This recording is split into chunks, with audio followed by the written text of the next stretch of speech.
It's been described as a cyber Pearl Harbor, state-sponsored online attacks that could paralyse or destroy a nation's military and civilian infrastructure, even kill its citizens.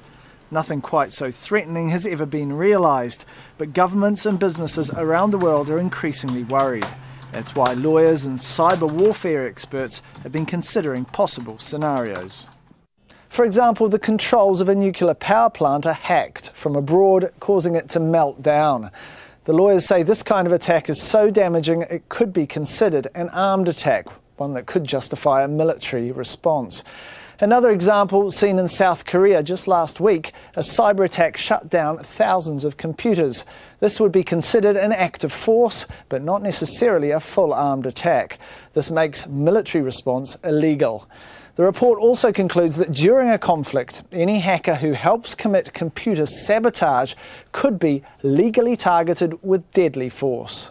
Of course, everybody who is directly participating in hostilities would become a lawful target, irrespective of whether he or she is part of the organized armed group or not. That's the only thing the manual says, and this is well shared everywhere in the world. So it doesn't mean every hacker who is somehow engaged in a malicious cyber operation would become targetable or liable to be killed. That is only in the context of an armed conflict.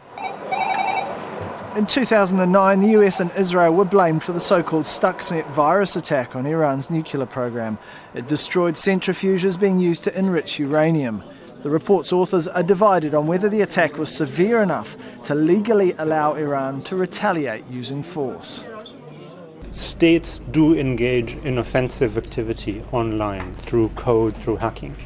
The majority of those attacks that states actually do are espionage attacks. Now, espionage is not covered by this manual. Espionage is not an act of force, and it's certainly not an act of war. The report's authors say it's just a first step. More work is needed to consider how the law relates to government interference online, cybercrime, and the role internet providers should play. Tarek Bazley, Al Jazeera.